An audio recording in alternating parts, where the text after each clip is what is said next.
Welcome to OrgSync training. In this webinar, we'll spend some time reviewing the tools and features of OrgSync you need to know as a student leader.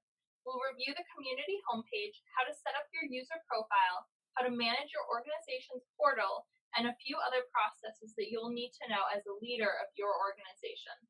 Following this video, we'll jump right into event management and what you need to know in order to plan events. We will check in halfway to see how you're doing. Let's get started. Once you log on to OrgSync with your BU username and password, you'll arrive at the community homepage, which is where we are now. What we see right away is the news feature, some helpful bookmarks, upcoming events, easy links to the calendar of events, and all the active clubs and organizations on campus.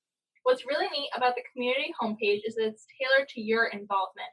You'll see posts from organizations you're involved in appear here, as well as events you're attending and news posts from the Student Activities Office. News posts from the Student Activities Office happen all the time. We send out monthly newsletters this way, post updates to campus policies, and collect information. It's really important that you take time to read through these news items critically and carefully. Before we move on, let me show you a couple of quick tips for searching and finding things in OrgSync. The search bar is helpful when you're looking for campus events, your club or organization, or just using keywords to find something. Another quick tip for finding your organization's portal is through the My Memberships tab. It pops down with each organization you're a member of and includes a quick link. Now let's review your user profile. By clicking on your user profile, you see a user drawer pops out. These are also quick links to your activity, events you're involved with, and your user settings. Let's review these first. The most important setting you need to know as a student leader is to enable OrgSync messages to forward to your BU email. Sometimes OrgSync emails will go to your spam folder, so be sure to routinely check there as well and mark OrgSync as a safe sender. The Student Activities Office uses a number of different communication methods and notifications in OrgSync, and in some cases, the only way you'll receive those messages are through your email notifications. You will also learn more about this in the event management portion of this training. For now, be sure to enable this setting as well as have your members enable this setting. If you scroll below, you'll see setting options for the different features in OrgSync. In order to receive information most efficiently, you should set all these features to active. Let's go to your profile. You can at any time update your personal information in OrgSync. We require you to include your BU email and a phone number we can reach you at. The good news about this feature is that later, when you complete events, forms, and treasury requests, your information will automatically pre-populate the form and you don't have to do it manually. Moving over to your inbox.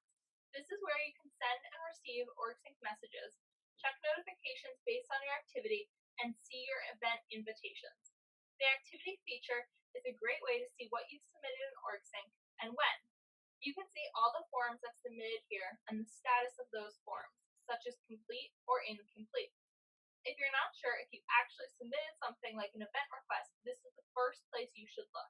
If it says incomplete, that means you have not completed and submitted this request. Lastly, let's look at to-dos. You can create a list for yourself for projects and things you need to work on, and you can see what other organization leaders have assigned for you to complete. We'll spend more time reviewing this feature in our next section. That's it for the profile section. Don't worry about involvement or the e-portfolio. Let's move on to your portal homepage. So now we've landed on the Test Club portal homepage. We'll walk through all of these features shortly, but let's start with what we see on the homepage. You can see in the profile section we have a welcome message for new visitors to the club page.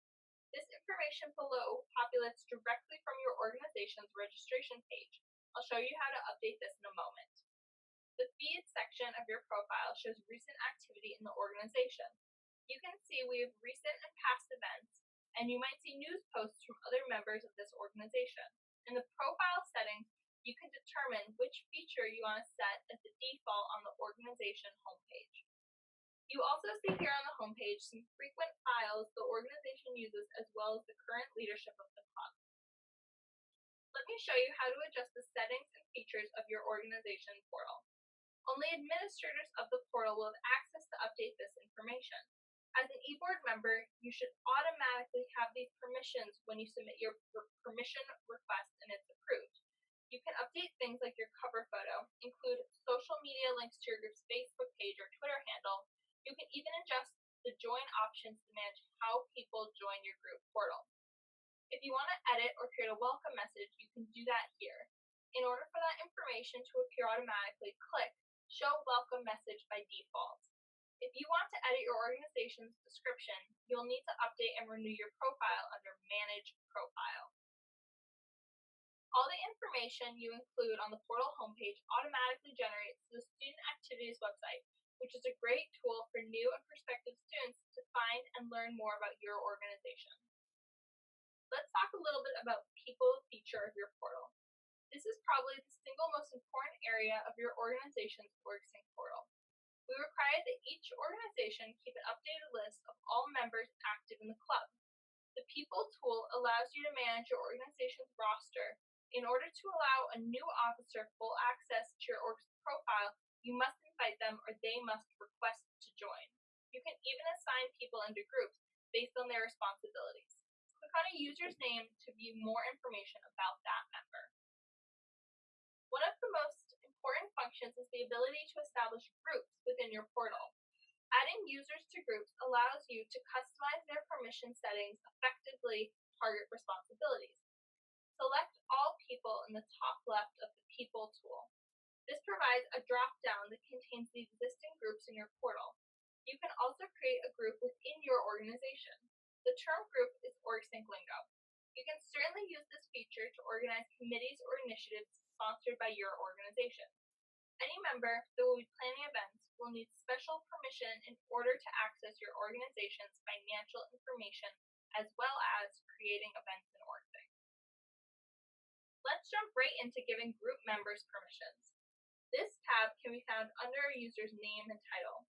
Click the checkbox next to the tool to give the user administrative access over that tool. If the checkbox is already grayed out, it means the user already has administrative access for that tool based on the groups they belong to.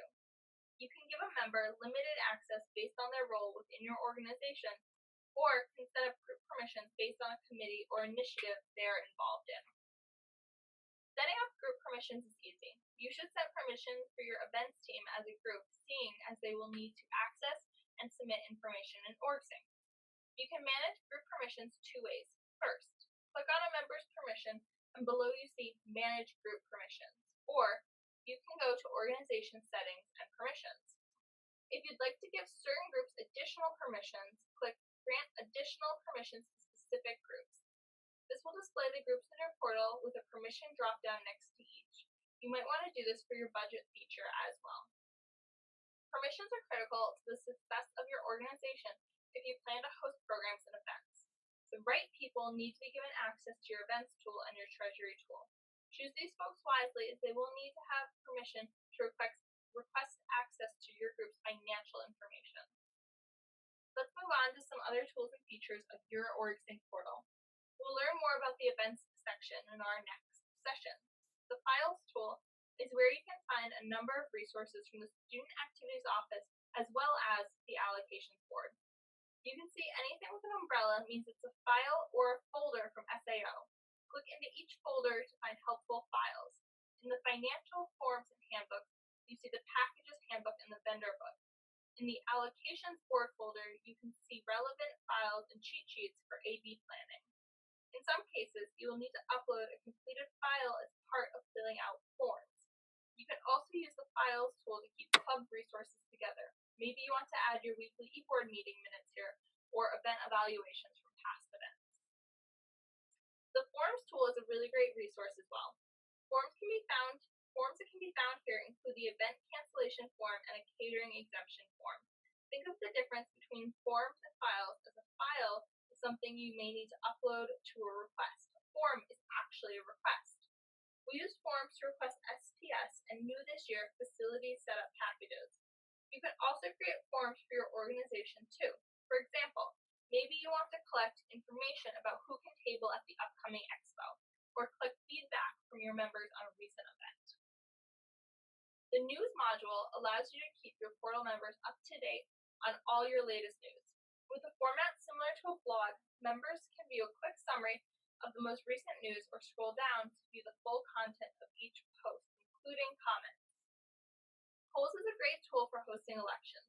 They can be limited only to the members of your portal, and they are always anonymous. To enhance a poll, you can insert pictures and media content of each candidate. Settings allows you to determine if you want members to answer the poll more than once, hide the poll results from non-admins. It is important to note for an election, you would have to temporarily suspend admin access to anyone participating in the election, or you can show the results to members before the poll ends. You always need to include at least two options. You can also add a start and an end time. You'll need to publish the poll and choose who you want to view the poll. The poll will show immediately on your members' community homepage and the organization portal homepage. The poll will show anonymous results. If you want to track who voted for what, you'll need to use the forms feature instead. To-dos can help you create online to-do lists to help prepare for upcoming events and activities. Keep your group organized by knowing who is responsible for each task. This is a great way to manage all the things you delegate to your members and keep them accountable. The first thing you will see are the existing to-do lists in your portal. Each to-do list has a progress bar that allows you to quickly gauge progress. Each task will display a due date, assignees, and a priority level.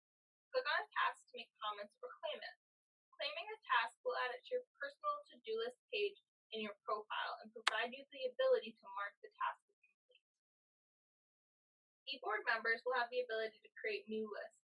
Enter a name for the list, determine its visibility settings, and submit. Next, begin adding tasks. You'll be prompted to enter a title, due date, priority level, and assignees for each task. Users are notified by email when they are assigned to a task. Other administrative tools include the ability to duplicate and reorder to-do lists. This would be a great resource if your group hosts annual events and the responsibilities stay the same. Lastly, let's talk a little bit about changing your organization's officers. This will be required during re-registration, but for some organizations, you may need to update your officers earlier in the academic year.